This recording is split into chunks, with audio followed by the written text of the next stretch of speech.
Today we're joined here by a wonderful couple with an amazing story. I mean, just a story that I've been doing this for 18 years now, and I've never seen or heard of a story such as you two. It's a great story, and I love it, and I want to hear all about it. So I want to share it with others because, you know, it just goes to show that anything can happen if you put yourself out there. If you never put yourself out there for something to actually happen, then it's never going to happen. So makes sense, but I'll tell you, this story I think really illustrates that. So it's Terry and Leah, and Terry, you know, I want to have you go ahead and start a little bit about how you came to find AFA and what your thought process was that actually got you on a plane to go over and meet someone. I think it wasn't the Today Show, I believe. Oh, I saw you. Show, yeah. Seriously. Oh, I was half asleep. There. Yeah. And I saw you on the Today Show in the morning, and it never left my mind. And I just was curious about it, and then someone else had brought it up. The next thing I know, I was talking to your office, Mason. And then the next thing I know, I was booked. You had my credit card, and away I went. But I just thought it was interesting, and I thought I liked what I heard from your office. And it sounded very legit to me. And I thought it was something I would like to try.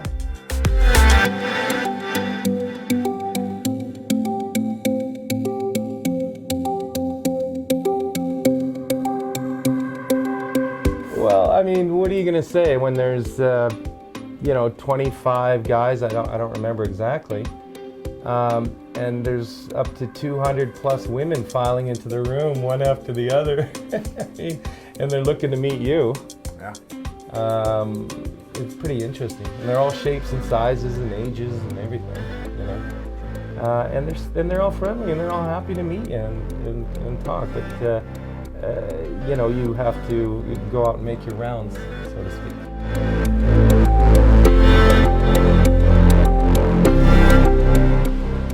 Too shy, I think. I think that the women were very approachable, and I think you would have been hard pressed to have any of the women not be responsive positively if you were to sit down and talk to them.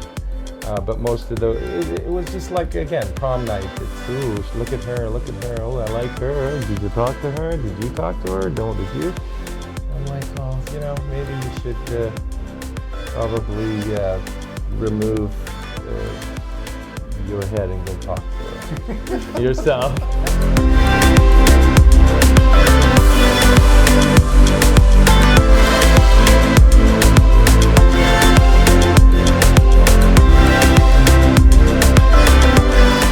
I will say it's overwhelming because, you really don't. You hear about it, until you jump in the water, you don't know how it feels. And it's like that. You're in the room and there's all these women coming in and, where do you start?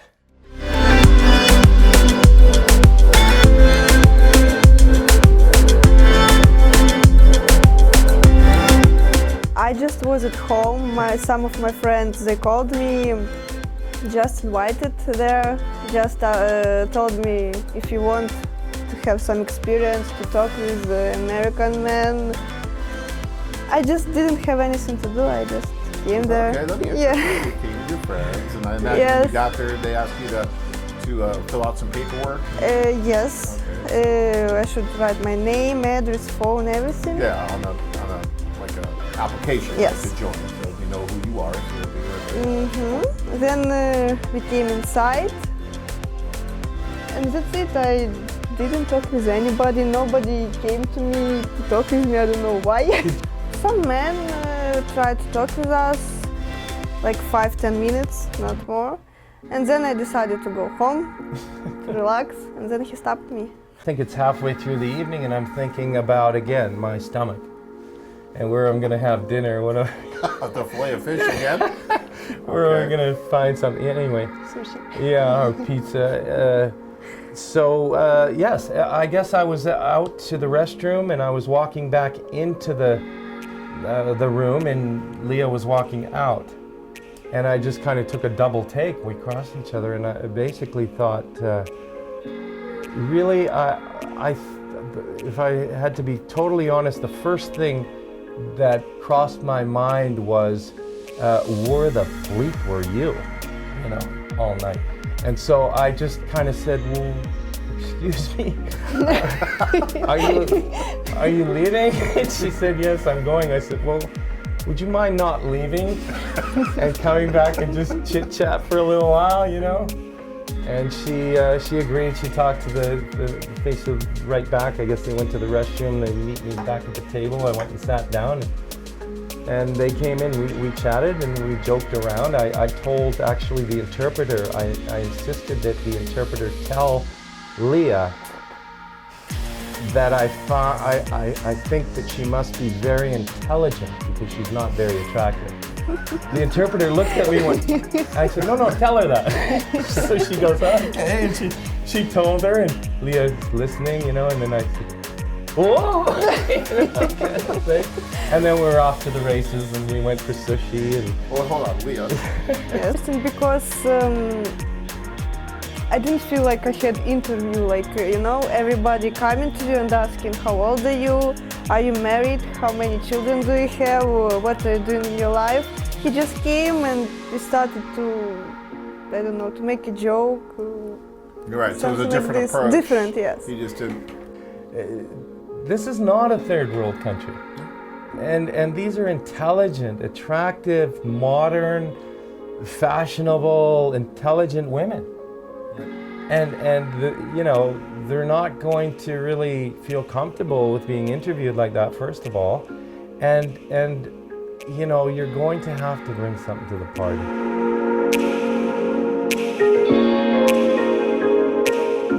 John, I believe in not being yourself because you have such a short window and the whole thing is accelerated. Right. And if you're not going to be yourself there, then when? So you're going to what? Have someone interested in you only to find out that you're not you? No. So be yourself is the key. You said it. Be yourself, be real, and if it's not there, move on quickly. Because it is, you're not there, you're only there, you're spending some money and you're there for a short period of time.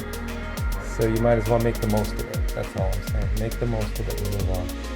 Well, again, it's fate. With us, it's kind of the freaky thing that you can't explain in life.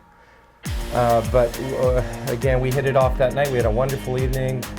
Interpreter, she was quite adept at English. And then we agreed to see the next day. And then, unfortunately, the interpreter that had put us together got ill. She was sick.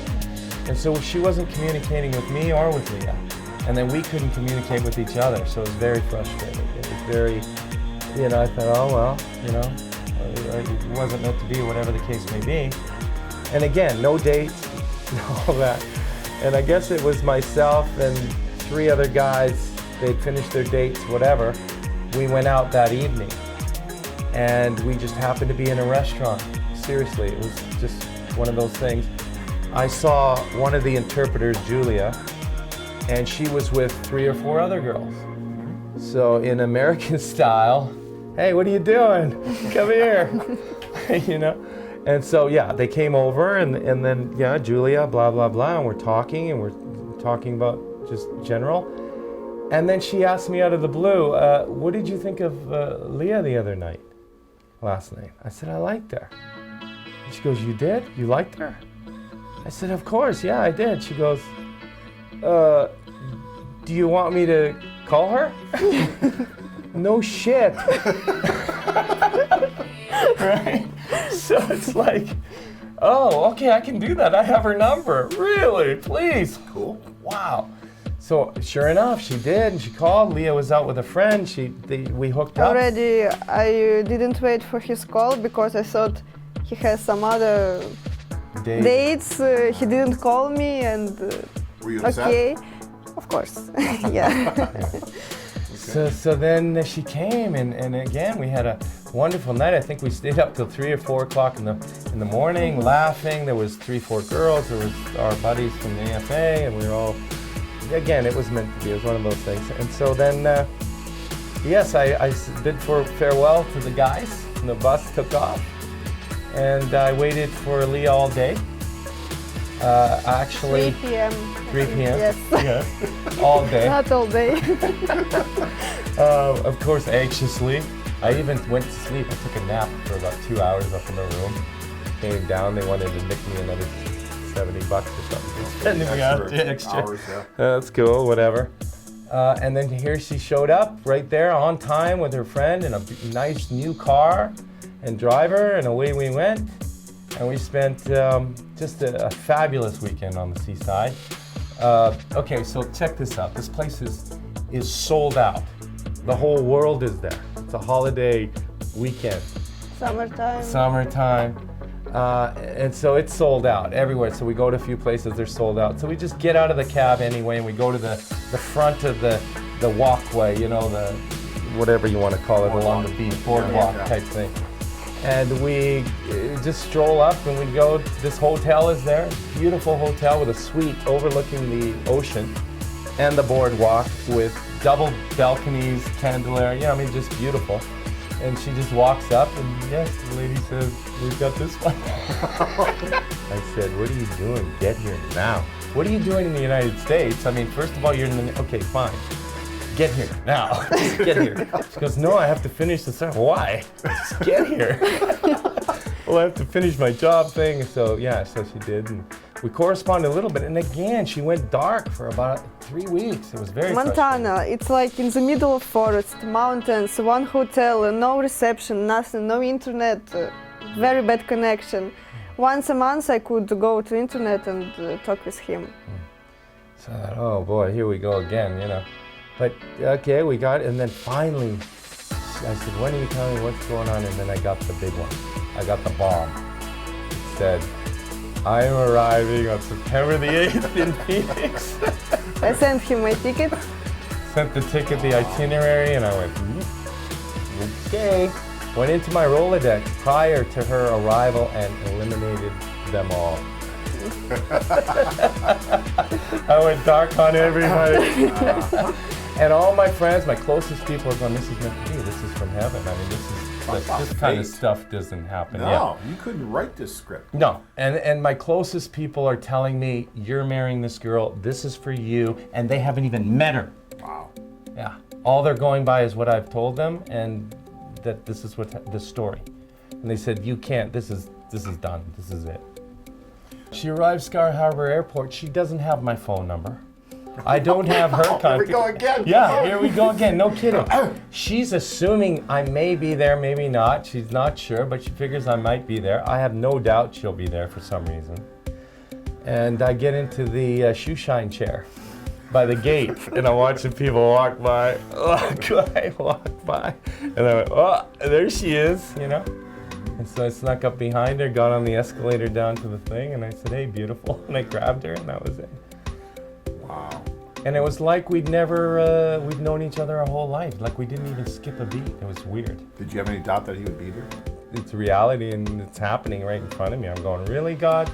And what does your family think about all this? Oh, it's another story. I told my family just a few weeks ago. They're okay. They didn't expect this. But They're okay? good, yeah.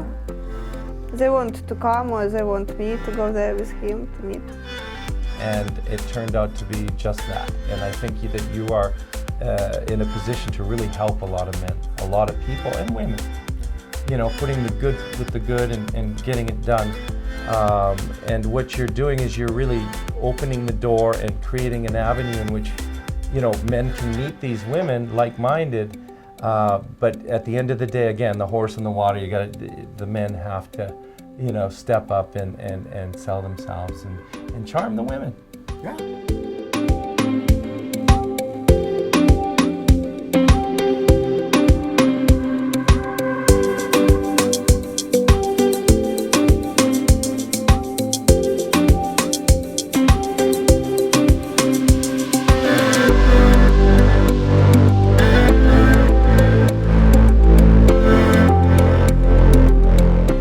Check out our website at foreignaffair.net